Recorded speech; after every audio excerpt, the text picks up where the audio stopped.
Welcome to a Delco Nerd Network Hot Take. I'm your host, Anthony Ragucci, and if you haven't seen a hot take before, well, it's where a few friends get together, we give our thoughts, we give our opinions on a TV show, a movie, or a game. Today, it's going to be a movie, and that movie is Rebel Moon Part 1, A Child of Fire. Here to discuss, as always, the triple threat, Chris Trio. Gooch, thank you. I'm ready to join the Academy Militarium or whatever with you on this journey.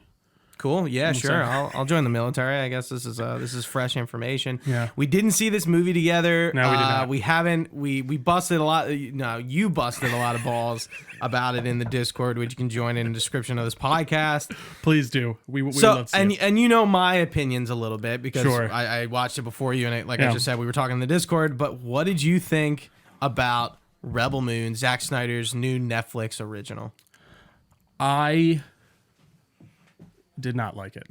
I really did. I don't know. I just thought that it didn't hit a lot of the points I was hoping it would. It felt like there was a lot of retreads going on with it with literal specific scenes. Like I felt like there was like multiple times where I'm like, oh, that's this scene. Oh, that's this scene. Oh, that's this scene. From other science fiction. Other science fiction and even other just movies. Like, I mean, there's a Tarantino reference at the beginning of this, but like, I mean, at least not literally a reference, but I mean, it's the Inglourious Bastard scene is what this movie starts out with. And I don't know. Overall, I don't know. I really have kind of thought about it over these last couple days, and I'm like, I just don't really remember most of the characters. I felt like it's just kind of moving from scene to scene, and I'm like, these are just kind of disparate scenes that you could put in any order to get to this area. I didn't really love the design of like the ships and stuff. I did like Ed Screen, I don't know his name, Ajax. Yeah. I thought he was good. I don't know his name. But overall, we were just calling him Ajax. Ajax, yeah. I don't know. I really wanted to like it. His last name's Noble in the thing. That's what it in the movie. And I guess that's the other problem. Like I don't remember any of the characters' names besides Cora because I looked her up on IMDb. But yeah, I don't know. It just felt a little slow. The action didn't feel up to the pace that I feel like a Snyder film usually is. And this is the same guy who did BVS, which I was actually kind of surprised about. He did that warehouse scene. But yeah, I hate to be like the Debbie Downer because I think people find it easy to like.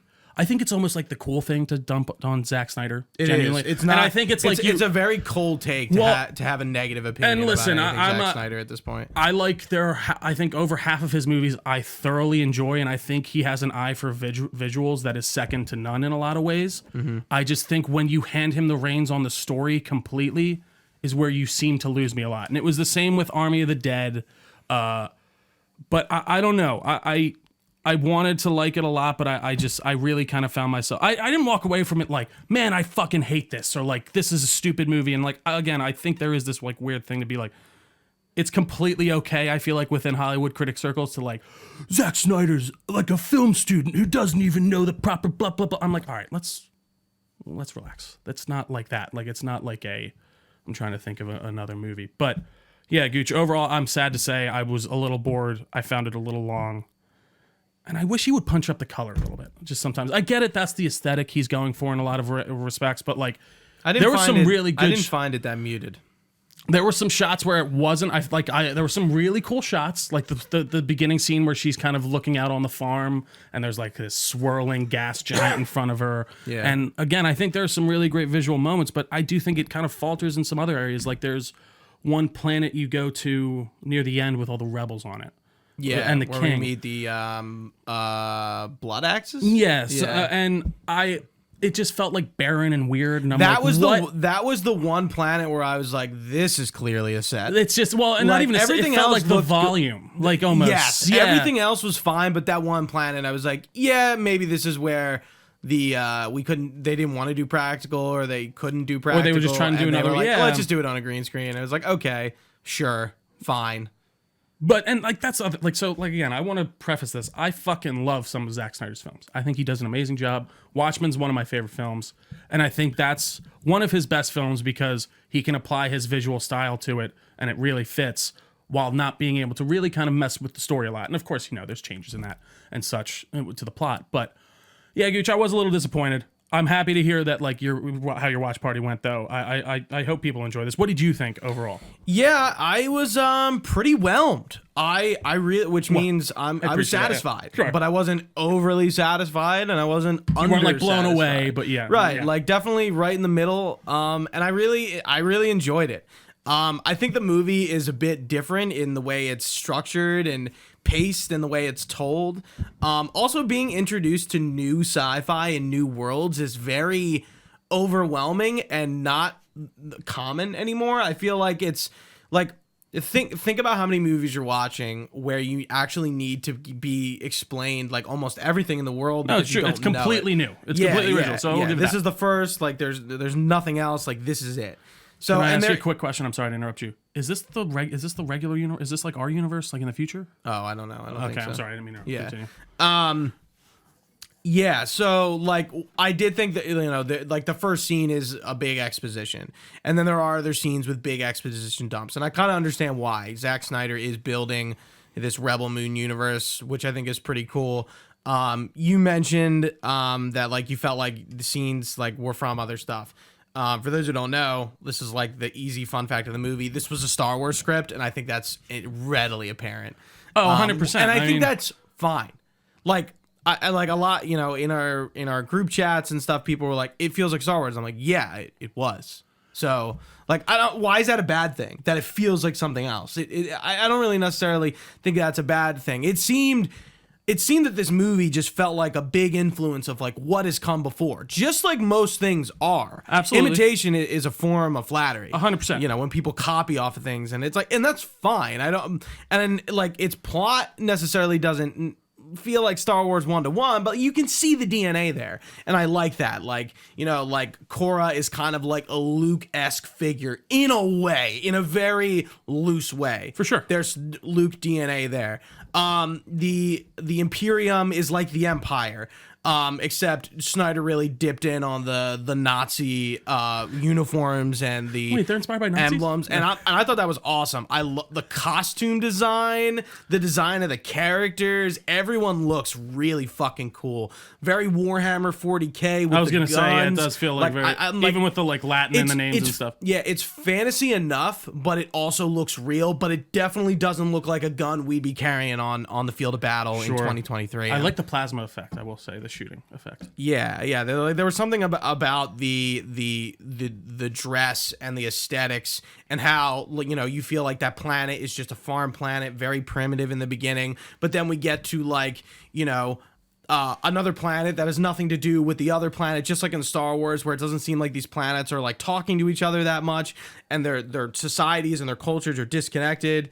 But like the Empire, the Imperium is kind of what is not holding them together, but this line that connects them because they're trying to take over. Why is he called the king? Who? The king. He should be the emperor. There's no kings of empires. There's no emperor of empire. I know. I'm just, that's just there was the little. I do listen. I appreciate how much he was trying to. It's weird because I felt like he was simultaneously really trying to make something new, but it did just feel so close that like, listen, imitation is the most sincere form of flattery, but like, I think when you take exact scenes almost and put them in your film, like just one after another, and like I'm just recalling them upon each other. Maybe it's kind of tough. It's tough for me to like. I don't know. I just don't like that as much as like seeing like there's influence and then there's doing the scene again. Maybe if we had new sci-fi all the time and we were constantly seeing this, I would understand and agree with your point a little bit more. But we never have new stuff anymore. Yeah, I know. But wouldn't that make you want to then get new things, not just repeats of like what we have? I don't feel like we're getting a repeat of what we have. I don't feel like what is coming, which is cool because we know there's a part one. And the greatest thing about this trio, which we could complain about a lot of other things, we do not have to wait that long. April, we're getting the second and the final part of the movie. No, it's like because he filmed them both at the the same time. That's rare. And that's really cool. Like I'm like, dude, I'm hyped. We have to wait barely 6 months. Yeah. Like 4. Yeah. 5. I'm like, that's really cool. Like, name another movie who's ever done that. I know, like, Lord of the Rings. Dune is a movie we went into and knowing there's a part 2, but we're waiting almost 2 years. Well, yeah. Again, most companies don't do that because like this could fail, and that's a lot of money sunk in. And like, I think that is cool, and I think that's great, but I'm not going to lie, this first movie didn't get me interested enough to get me excited for the next one. Especially when it comes to, like, setting up the villain, like, okay, we get it, it's her, like, adoptive father, and then the king's dead, but, like, most of the story, I just couldn't, like, the grander story, I couldn't tell you what happened, and I'm sorry, when you look back at something like a Star Wars, like A New Hope, like, they don't need to exposition dump you. You find it out through context clues, I feel like it's and you get a couple, like, things here and there, but for the most part, okay, you're Luke on a farm world. There's the Empire. He wants to join the Empire, and then it all unfolds from there. Can I kind of like put you in your place really quick? Please. It is really hard to evaluate the first Star Wars at this point in time, where we are. Because even when we were kids, Star Wars was what it was. But no, I'm not. But that's not what I'm not saying. What it is with like, Star Wars. You already have a biased opinion about Star Wars, like probably before you even like went into it. No, but I'm not talking about the content. I'm talking about how the story is explained to you. And that's been done very well over and over again throughout other movies. This doesn't do it that way. This just tells you everything and kind of shotguns it down your throat, in my opinion. I'm not comparing it to like the star-studdedness of Star Wars. Why do you think they did that in Star Wars? Because that's the best way to do it. And it's shown throughout the world. Like, that's the whole point of movies is show, don't tell. And sure, but they also didn't have background story to tell you. It wasn't developed yet. But they developed it just enough to give you what you needed to know within the context of the film, and you know what's happening in the film. I don't know what's happening. Right, but that's a movie made in what, Star Wars was 77. Yeah, but what does that have to do? And with this is a movie made in 2013. It's like it's the times affect the movie. That's not true because I disagree with you. All right. The Clone Wars it only happens because it's a throwaway line from A New Hope. That's the only reason it happened. I know, but and it from at the time. Think about the context of that line. It was only to be like, hey, there's this thing. It happened. But it was before. Yeah, correct. But they just did it in one line. They didn't do a whole flashback. But to like, the Clone why Wars. would they be doing that in the time that movie was made? Like, just think about that. That doesn't make any sense to me, Gooch. Why? What do you mean? Why not? I guess because I just don't know what you're saying. That is the bread and butter of what makes a good movie a good movie. Is showing, not telling. That's like the number one rule you hear from people. I'm not saying, you know what I mean? I'm not saying the telling is right. I'm trying to make you understand the context of the time the movies are being made and everything is happening. I guess it's not the same thing at all. It's a movie being made in 2013 with the idea of, hey, we're going to establish a universe and we're going to do these movies and then we're going to do a game and a comic and whatever the fuck. Like, that's what's going on with Rebel Moon specifically. But with Star Wars in the 70s when it was first made, they were just making a movie. It could have failed, right? And it was just called Star Wars. But that's what this could fail too. They're just diving into it. But it's 2023. That's not how things are done. Gooch. I fundamentally disagree with you because it's not really an opinion. It's more like a fact. That is not a fact. Why not? Because you can still make a movie. Like, he should have just sure you can. You're right, and it works better. But most if of you're the time. thinking about, like, just think about the world we live in with the marketing and the toys. I get it. But like the plans for this shit is always much bigger than just like, let's do I a know simple that. thing. And guess what? He did that for Army of the Dead, and it failed. That's what I mean. Sure, so like, yeah. And guess what? Because he was trying to set up this whole big thing, he should. If that's the way movies need to be made today, that's wrong, and I don't think that's true. And I disagree. I'm not putting you on the harshly. spot. Like, I'm even trying to think myself. What is a movie? Avatar is probably a good example, but I mean something even a little bit more modern than that. That was put out like within the last 6 years. That was put out and is now a phenomenon. Gooch, it's hard. I know it is to find those. I agree with that. And I'm just saying these guys and Snyder and everyone behind him, clearly Netflix too, because we'll talk about the Snyder cut of it, which I happen to think is ridiculous. Sure, that they're putting a lot of eggs in the Rebel Moon basket. But that doesn't excuse a terrible storytelling technique.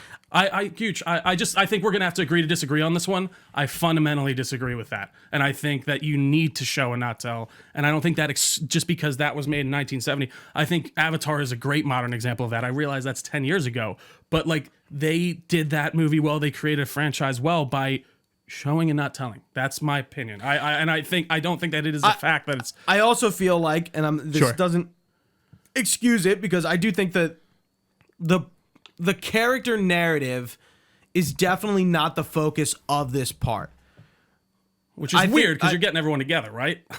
Right, but I like what they did with the getting everyone together, and let me get into that real quick. But I think this movie, its main job is to introduce you to the world, and secondary, introduce you to the characters. And here's how I think they exemplify that. I will admit, like you said, I think we retreaded a lot of scenes. There's like 4 or 5 portions of this movie where it's let's get this guy, let's get this guy. Hey, what's up? Yeah, let's go. Hey, you good? Yeah, and let's go. I was kind of like, I kind of liked how we were flip-flopping between planets, different aesthetics, different things. We're getting dropped into like the Nemesis character, the girl with 2 swords. We're getting dropped into this story that we have like, what is going on? Who's this spider lady? Jenna Malone, by the way. Oh wow, that makes sense. Yeah. That makeup looked good. Sorry, continue. Yeah, and it's just like cool. To your point, this is weird, and like we're just being dropped in. We don't really have a lot of background on this, but that's fine. And I like how it's like, okay, we're just collecting people to kind of build like a force to then build an army. And I understood that point, but I liked how at the end when they get captured, then it's exposited on who these people are and just how much of an asset they are to the rebel cause. Like Titus, the general or whatever. It's Shimon Hansu. Yeah, we've seen him in Guardians and stuff like that. He's in everything. Yeah. He was like the one that was like, oh, he was a general from the past. Makes sense why they're getting him. But everyone else had a narrative reason for being there that they didn't necessarily explain right at the start. And I kind of like that because they kind of were like, oh, there was like, this is why they're getting them together. So that's where I got confused because I thought they were trying to explain it. No, and I don't think they were. It's just like, hey, we need a team. These are the people we're gonna get. And because usually think about Mass Effect 2, where they're explaining like what this person does and why we need them. They're doing that after the fact. When they're all captured as nobles going up to them and being like, this is this prince and he was in exile and this is who he is and this is why he a threat. It's like, oh. Yeah, okay. Again, we're talking about the telling and not showing to me. That I really don't like. Again, none of that stuff even. But I felt like it was such rapid fire at the end that none of that really connected with me. Did you like the flashbacks? Because that's when they were telling and showing. That's better, but it's a bit of a. You're still telling. Again, it's a lot. And it seems like they're going to be doing that in part 2. Yeah. Did you watch the trailer? I did a little bit. Yeah, there seem to be more flashbacks. I'm sorry. This is going to be a disagreeable episode, Tyler. I did not like the aesthetic of most of the planets. I felt like we were on the same planet 90% of the time. I didn't realize, except for maybe the spider girl, and even like the costumes, like they just looked like farmers, which I get it. They're trying to go that for one plan in the beginning, sure. Yeah, but like what's wrong with that? Like it doesn't ring cohesively with me in this universe of like these people are just dressed like Earth people. Like I don't know. I feel like you need like maybe even like Luke's dressed like a space farmer in some way. You know what I mean? Like I don't know. Yeah. It feels like it doesn't really gel well with me, and I didn't love the like submarine ships or whatever. Like I think the ships are fine. It's just, again, it's not as memorable to me as like even something I'm trying to think, even like the Na'vi. I think I like the Avatar as a recent example because like, again, it's funny how that movie's huge, but like not really, not like no one talks about it, but like it did $1 billion, so like it's very confusing to me. It's got Disney Park. It has absolutely, right. So like I guess that helps, but like I just felt like for me the world building in general was just not very successful for me, and some of the aliens were cool, but they were a lot of just weird, like moldy people, alien looking things. Like when we were in the bar on that first planet, and I'm just like, here's the Star Wars of it. We go into the bar, there's the cantina, hunters, and all the random aliens you only see them once, and nobody ever explains what race they are. Well, again, I don't like that for because sure. Like, it's done in Star Wars, but it's not done. That's everywhere not something else. we haven't had a new. I wanted to. I'm not saying you say that. I just don't like how people are like, "Well, it's Star Wars." I'm like, "Is that bad? You like Star Wars?" No, I know, well, but maybe you liked. I was gonna say, we'll see about that with some people. Maybe you liked it, but go ahead. I just think it comes down to this thing of how much are you tweaking it. I feel like you can really tell that this was a Star Wars script. Yeah, and I do think no that doubt. I think that is slightly to its detriment. Okay. I think that if you maybe tweak that a little bit more. Maybe slim it down a little bit. I don't know. I just, again, by the end of this, and I even had this, a lot of people love Rogue One, and it's like one of their favorite Star Wars films. By the end of that, I couldn't tell you the name of most of the people in that movie. I know but Jin, I think that's like the point, and right? maybe that is the point of that. I don't know. But I do think when you get these ensemble movies together, you are running up to that wall of, you got to give everyone their moment a little bit. And some of their moments just felt weird to me. Like, I don't know, the hippogriff flight. For Harry Potter? Yeah, I know. And I'm like, cool. but like, again, it just felt like totally out of place. And by the way, the weird slaver man who's like, I'll let you go if you break this, you want to bet? I'm like, all right, Anakin, let's relax. And then he like breaks it, and then he just the thing kills him. Like, and he just Yeah. I don't know. There's a lot of logic stuff funny. where I'm just like, kind of, but I felt like the character was in prison, the Beast was in prison. They kind of had like no, I get the. I'm sorry, yeah, I get the idea, but it just doesn't make any sense logically to like in real life. That's not how you would do that. And even like, I don't know. Okay, I have sure. I have that problem even with the Qui-Gon Jinn stuff in Phantom Menace. Like, what? He's a slaver. midichlorian? Yeah, and like, well, not the midichlorians. Like, he bets on him, and he's like, Oh, and yeah. he's slaving. Kill him and take the fucking kids. Like, fuck that. Like, I don't know. There's just a few plot points where I feel like you could easily logic your way around that, and just most of them I kind of don't remember. By the time we get to like Ray Fisher and stuff, which by the way was a very dumb death in my opinion. Like, Yeah, there's some weird, too much slow mo. Like, there goes Ray. And then there's gone. I kind of liked him in that as that character. Yeah, it You was know, he fine, worked. but like he Ray just Fisher's goes up a and stabs. He Snyder misses. guy. I don't know. I thought it was gonna be played for a joke because he misses the guy, and the guy just lights him up, and then he kills him, and then the whole thing goes down. I'm like, first off, don't have one pilot piloting a Real quick, ship that big. scoot in while you're talking. Yeah. There you go. Yeah, I just wish he took more liberties, man, and I wish he just kind of handed the writing reins over to someone else. I really do think that Snyder has his great touches, and I think he gets way more hate than he deserves a lot of the times. And like I said, because I think he's the fun punching bag. I think it's point. I think it's really annoying how it is just a thing now. Well, and again, I think it's okay. Like in the way of like people like it's cool to hate. He's almost become a bit of, I hesitate to Love say to this, hate? a Nickelback. In the way of like, Okay, it's okay to hate him right now, like, and maybe people will come back around. Well, I don't know. And then everyone now is like, why did we hate Nickelback exactly? My point exactly. I think there is this thing where something, and I don't know if I can't say this is specifically maybe about Snyder stuff because I feel like he kind of always got like some undue like fuck you, but like, you know, something becomes so cool that it's then not cool for the next generation, and everyone like hates on it. But I don't know. I just wish there was more here. I just don't find a lot of it to be super compelling, and I'm sadly just not excited for the next movie. And I want it to be. When the movie ended, I was like, I can't wait for the next part. I was like, I'm interested to see more of the world. I'm interested to learn more about the characters. Well, and your watch party seemed to mostly enjoy it, right? You were saying? Yeah. I think we had my cousin Mike, Mike Lasacci, Chris Connor, Jack Mon, 3 friend of the shows. I guess everyone who's tangentially a friend of the show. Absolutely. That knows us. I think we all kind of enjoyed it. Mike Lasacci was kind of like, eh. Yeah. And I'm like, okay. I'm like, I feel like that was like, but we all kind of like found like the Star Wars comparison. I think like, we were kind of like, we liked the fact that we could identify like the Star Wars. We don't get big space operas like this, like new ones. So, right, and I do think that's a good. That's cool. So like, I want to give you an example of like, remember when Noble goes back up to the ship and he's like naked and he has all these like spots on him, and you're like, News Noble. Which one's the bad guy? Yeah, Ajax. Yeah, okay. And then he gets like the like the tentacle weird thing sex starts tentacle. Yeah. Yeah, and you're like, what the fuck was that? I was like.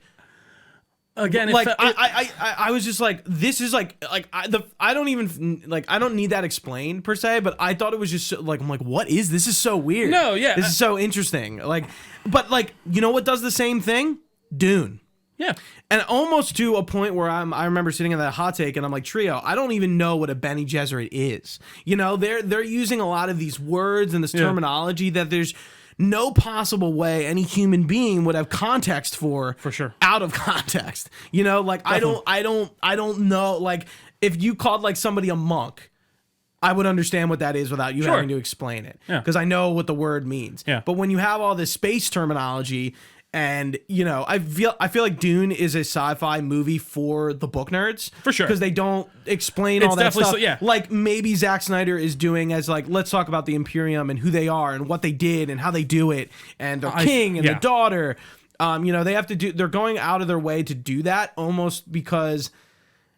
It's not, Rebel Moon is not a universe or anything like Dune is. Sure. Where they can probably get away like with little that shit. I agree. And listen, I agree with that. But I don't know. It makes me feel like when a movie really has to explain that, like it doesn't trust my intelligence. Like I hate in a movie when something does like the audience's in general intelligence. Like someone will just have explained, and this isn't Rebel Moon specifically, this is in a lot of movies. They'll just explain something.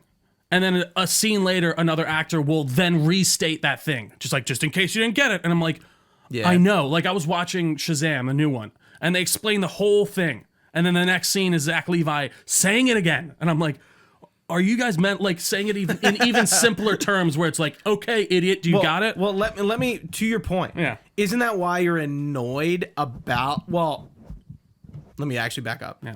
You're annoyed because you're not like as compelled. Like, what if they just didn't explain anything? Wouldn't you be like more annoyed because you're not being explained anything? And, I like, would you say don't get it even more? I would say explain it through the context of the situation that they're in. I think Dune does. Don't get me wrong. That's a dry movie. There's a lot of lingo going on. Too. There's a lot of sand. It gets everywhere and it's coarse and rough. It is dry, like yeah, it's dry like in a sand. few different ways. And listen, I get it, but like I think they do enough to give you like, all right, the Bene Gesserit. I don't know what they are, but they seem to be this weird kind of religious thing. His mom's part of it. Okay, I have enough context to go on for now. Okay, the Imperial gave him this planet. Why? Oh, there seems to be something in the background. I think you can do that within. And me being on the negative end of that, I could have been like, I needed more context. But Again, I being who I am, was like, I don't really need it. I get it. And Trio's probably going to explain it to me right now. That's fair. And I think there is a fine line. Don't get me wrong. Like, you need some exposition. Absolutely. Yeah. But like when you're just kind of dumping it on my head for like half an hour straight, I just get a little bit annoyed. And I actually really don't even think that's the part I like the least. I think it was really just the kind of going to these disparate people that I didn't really know what was going on. Don't you think that sometimes happens in a game like Cyberpunk where you're kind of introduced to this world for the first time, especially a world that you know is like for sure fucking large, and you're just like, but with Cyberpunk, you're like, allowed holy to. shit! Well, you're marinating in First that world off, yeah, it's so much. You're in there for longer. 50 hours, so I think games you get to go to a different level in the way of like with video games, you can put in as much as you want to get out. In the way of like, you get all these shards, you see all these news things, you get all this side stuff. They're only like they just really explained the Black Wall in that Phantom Liberty DLC. Yeah. And I'm like, and they mention it in the main campaign. You talk to like whatever or what's her name through it, but like you don't get much. You have enough context to know like, all right, this is kind of weird, and we need to keep going. Right, I kind of get it, but like this is the Black Wall clearly isn't like relevant to like the main thing. I didn't get to the Black Wall, and a video comes up and is like, "This is the Black Wall." In 2067, they put up the Black Wall to blah blah blah blah blah blah blah blah blah blah. And I'm like, okay.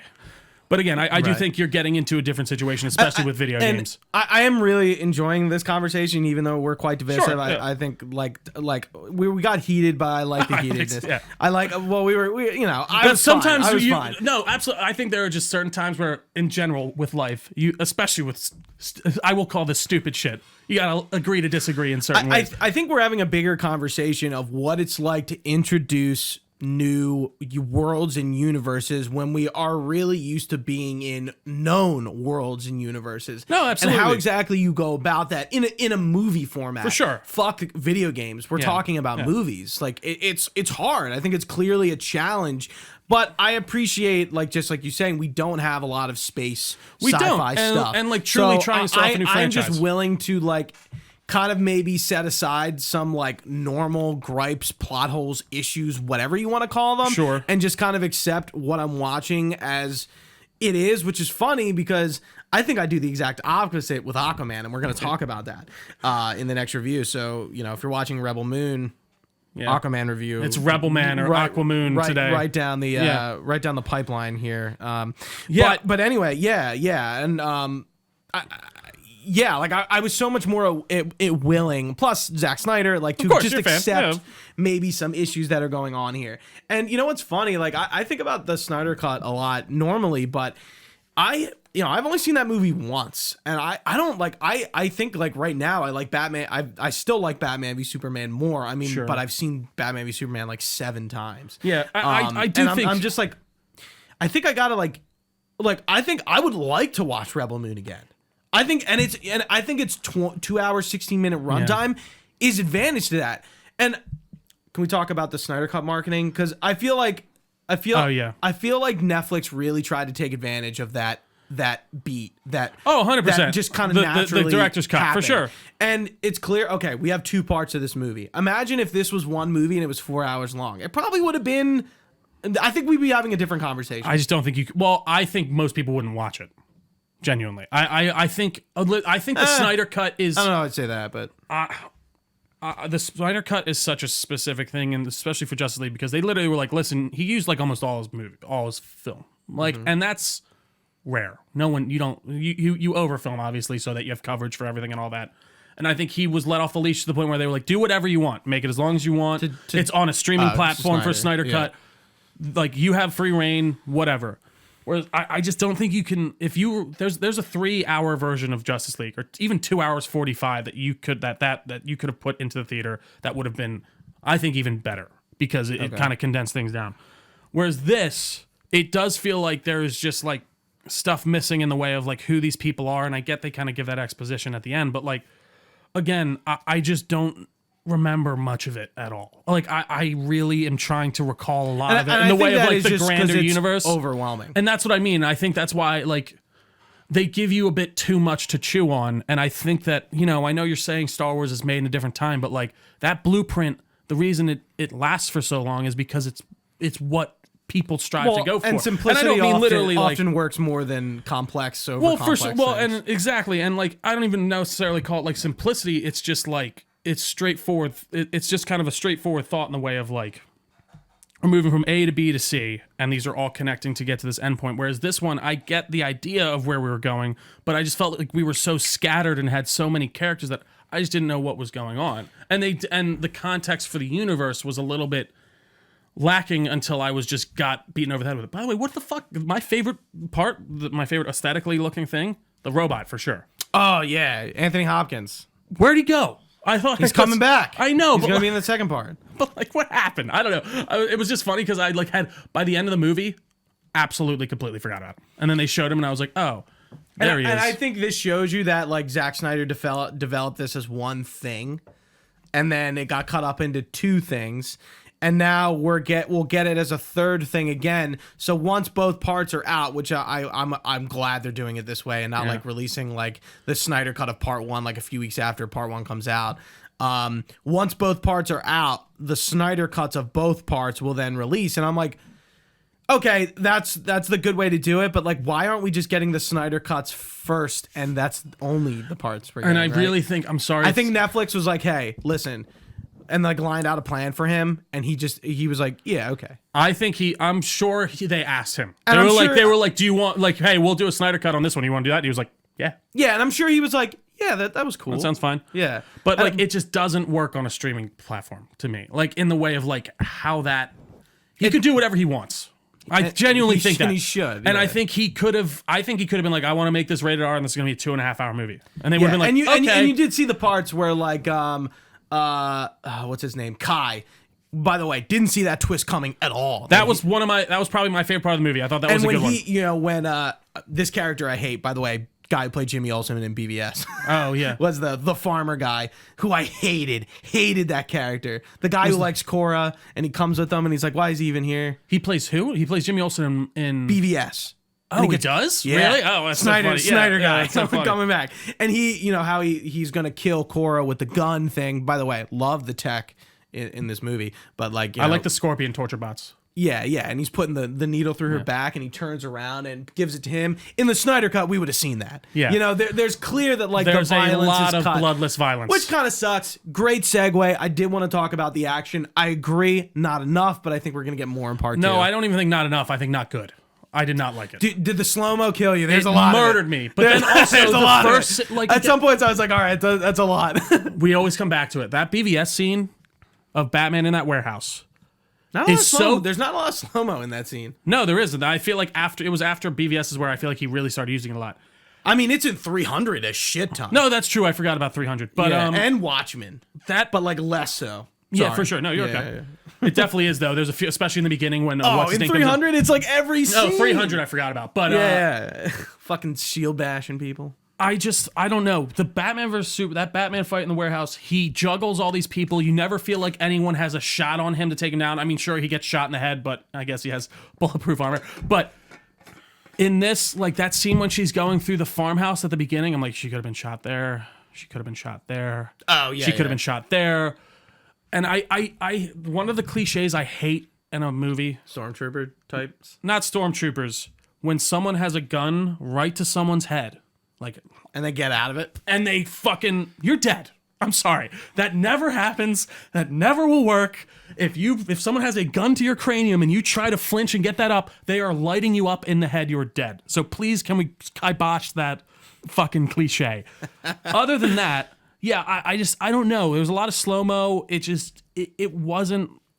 It didn't hit the like kind of areas it did. And even by the end with the fight between Cora and what's her name, I was like, give him a lightsaber or something. I don't know. Like, you know what I mean? Like, I'm like, this is just a little. I mean, and think about it. I guess like they don't have a lot of resources. That might be a reasoning. Like, I know she has her sidearm for from sure. when she was in the Imperium.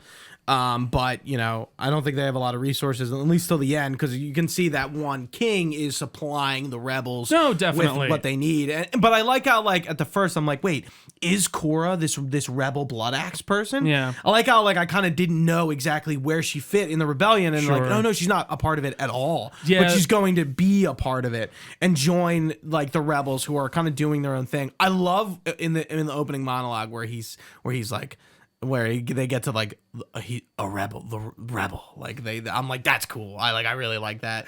The action. For the first time, I kind of understood why Zack Snyder uses slow-mo. I never had this thought before. Okay. You know, there's a lot of it in this movie, and I think you liking it or disliking it is just really up to your taste at this point. Because even I was like, all right, there's a lot here. Can we relax? I think it is because sometimes I feel like in movies, you know, Marvel movies and other stuff, the action happens so fast, I almost don't even know what I just watched. So I think the slow-mo gives the audience a chance to understand exactly what's happening in this action scene, who's fighting, who's doing what's going on, who like is an elbow going back or and to picture it and give you a chance for your brain to process and be like, okay, I know what's going on. Then get a little faster, maybe slow-mo again, maybe something's changed in the scene. Because if you think about it, in the last fight scene with Noble, the Ajax guy, right, there's there's no slow-mo in that scene. You know why? There are two people fighting. There's not much to comprehend. But it's these bigger fights in action movies that I'm like, dude, I love that.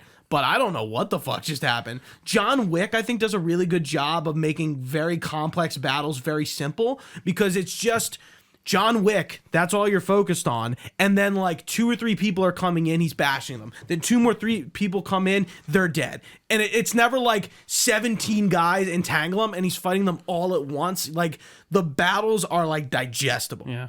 And I feel like that's why the slow-mo is used. So you as the audience can kind of eat it a bit better than being like, that was cool, but like, what? You know, and like, I feel like that is mostly action in films. It's just so fast that you don't even know what happened. You know why I think he does it? Because it looks cool.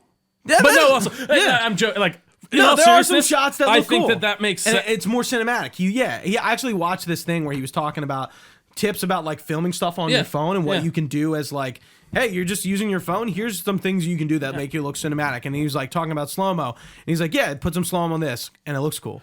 And I'm like, yeah, not wrong. And I think all. that there's just, again, a fine, like, just tone it back a little bit. Like, there's one part where she's like running through a battlefield and it slows her down just as she's running. I'm like, oh, see, I love that because that battle was so intense. Yeah. I'm getting a chance to be like, you know, who's fighting? Yeah, I don't know. She's I fighting. think most of the time, she's turning on those people. Most of the time, it wasn't necessary to me, in my opinion. Like, I get that in certain respects, but I think you just have to choreograph your action better, because I think you don't need to slow down that BVS fight.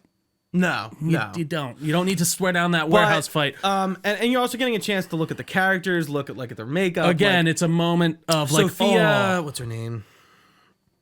I can't remember. Our main character. Cora. I can't remember. Yeah, no, like her real name, I know. Yeah. Like she's, I mean, just like in any Snyder movie, you know, everyone is built the fuck up, men and women, and like definitely not afraid. Like she's like, you know, she's meaty in this. But like then you have like the what's his name? That's Shark. I think the guy who got freed, the prince guy. Right. He's like the Jesus man. He's beefy as shit. Oh yeah, one of my notes just says put a shirt on.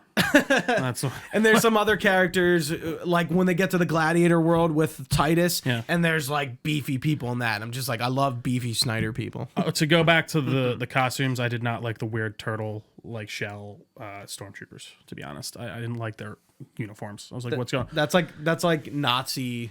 See, that didn't look. See, like his uniform was just a Nazi uniform. That reminds me of like what Wolfenstein does with their futuristic Nazi. No, yeah, I don't know. It didn't read Nazi to me at all. It read like weird, like it looked like kind of like they were trying to do a Dune-ish type look. And look or something. at like what Snyder does with his Superman troopers in the Nightmare stuff. Like they kind of have those like. No, I get you. It's like this aesthetic. I wish there was like a name for it.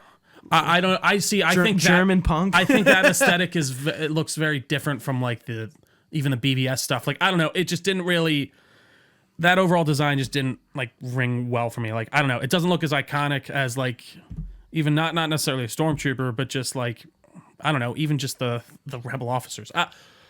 I just wish he was a little bit different looking wise because it's just a Nazi uniform. It really, and then he's just in a weird black tie the whole time. I like that because it was the juxtaposition was like this is weird, and but then the mother world. I kind of like it. I just felt like some things were just a bit too on the nose for me. Like in that. You thought Motherworld was just bad, even though it was it's like Motherland, Motherworld. Like I get what you're trying to do. It's just the Nazi stuff. Like I'm like I get it. But then they were apparently nice for a while until this last king, right? No, well, the king had the daughter, and the daughter was special. Like, she had this power, right. And that changed his tune a little bit, and the military didn't like that. I see, and that's why they killed him. Okay. Right. All right. Again, I done... And she had the same kind of thought. It's like, look at this, like, we can be peaceful, and she liked that, and then... I'm looking forward to see, like, I like the, like, how they resurrect Noble at the end. I was like, oh, wow, they killed him. Okay. And then they resurrect him, and I'm like... This is interesting, and like he sees the. He has a weird Goop Skype call or something with his. Mike, my cousin was like, "It's a Matrix." I'm like, "Yeah, absolutely." No, it absolutely. Yeah, Neo in the like with all the tubes and such. Yeah, like, yeah, and he has like that mind, palace moment with the adoptive dad, the general. I forget his name again. This is where rewatch helps with remembering names and stuff. We do this with plenty of movies. We're just pointing it out here, I think. And the names are like different, harder to remember. Well, They're especially when you have 8 characters. Again, like I think it's easier when we're talking about something like, geez, I don't know, even like the first Aquaman. I know we know the characters, or like Dune, but it's like Dune. I don't know the name of Josh Brolin in that. Momoa, like I Paul. That's the one that you need. I know Paul. Yeah, that's the big thing. I don't know. Actually, I don't know like anyone else's name in Dune. Frankly, besides Paul. No, they're re-releasing it in theaters, by the way. We're probably gonna have to go. We can either do a watch party at my place or just see it in theaters again. Sorry, very sidebar, but that's like 3 months. Yeah. Interesting. No. I'm just thinking about it. We'll talk about that later. But yeah, I mean, I don't know what else we have left to say. I think we did cover stuff. Yeah. We did cover like a wide swath of stuff. I think we talked about pretty much everything. Acting. I think maybe the last point. I understand it's not the best. And I think I'm okay with that. I will say, are you watching Rebel Moon for the acting? I don't think so. I think most people were fine, except for like, I actually didn't like Ray Fisher. I will say, I didn't like his weird our Jimmy Olsen farm character that just had to tag along. I fucking hated him. Yeah, I hated him. Again, a lot of people are like, "What's going on?" I don't know. I felt like a lot of those characters, like it's not necessarily the delivery, but the lines in and of themselves. Like I don't know. Like both. I think they probably both definitely don't help. But like I think most of those actors are pretty good actors. The same guy who played Ajax and that guy who you hate both play the same character in Game of Thrones. Yep. Yeah. Which Mike is funny. pointed that out because I was like, wait, isn't that Darius Dondarrion or whatever? Dario Nahara, something like that. Yeah. One of the I was like, I was, and then Mike's like, wait. Ajax replaced him. Yeah. I'm like, no, it was the other way around. I think actually Ajax. Yes. I think. Yeah, was there first, and then the other guy took over. Pretty confident. I might be wrong. No, I think you're wrong. Anyway, yes, we'll have a debate on that on the other podcast. Yeah, I like the cast. I think the cast was pretty cool. Like again, I think Anthony Hopkins is going to come out in the I liked his monologue at the beginning. Going to shine more in part 2 as we go back to that planet and they train that village and those people to fight. Yeah, I did think it was weird. They were like making fun of the bot, like pushing him around. Like I didn't quite understand that at first, but I was like, oh, he's part of the old guard. Well, no, I get so they were part of the king. Him. Yeah, I get it, but like it's weird because like. They seem to have emotions, like not just like they're not just like a cold killing machine because they stopped once the emperor died and they stopped fighting. Jack kind of pointed out, and I kind of realized it, but he like verbalized it, like when the girl like touches his face and he like glows red. It's like like him like he's blushing, almost blushing or like emoting. That exactly. was cool, and like just Did you have any issues with effects, or like I couldn't tell if that robot was a CGI or practical? It looked in the really beginning, it good looked and pretty really detailed. I was gonna say the first couple scenes he looked pretty good, like that he was in, but then the last scene it was really bad. He looked like a straight up like what when he has the crown on. Yeah, and then it like kind of cuts to him. I was like, all right, well that's clearly CG. Again, my biggest gripe was with that one planet, which just felt but everything like else looked good, right? for the most part. But again, I just felt like it wasn't individual enough. Like I didn't feel like we were on disparate planets. I kind of felt like we were kind of going to similar. I felt like that. Like besides like going from the farm to the kind of rundown city planet. Did you like the name when they popped up with like every planet? Did that? No, sure, but again, I don't remember. Like, well, no. Like, Yeah. like you know how like movies do. Oh, that, for and sure. it's like- Again, that's very did much- it annoy you, or did you like it? I mean, that's or- what. No, I mean that's what you got to do. Especially, you're going to a new planet in a Here's the wide title universe. card. Yeah. Right. So I think that does it for me, Gooch. Anything else? That is it. I'm looking forward to watch party number 2, watching part 2. It's going to be fun. Maybe I'll come back around. I don't know. Yeah, maybe you will. Hopefully. I'm gonna be pissed. Like I think don't know I will if rewatch this. If I watch the Snyder Cut one though, and I'm like, this is actually like a pretty good movie, I'm gonna be pissed because I'm like, why? What are you guys doing? Like what? Either way, thank you all so much for watching with us live. If you've been with us on twitch.tv/Delco Nerd Network, we really appreciate your time. You can find this podcast anywhere podcasts are found. Just search Delco Nerd Network. We're on YouTube as well, of course. Facebook page, Discord channel, all that good stuff. We're at Delco Nerds on basically every social media.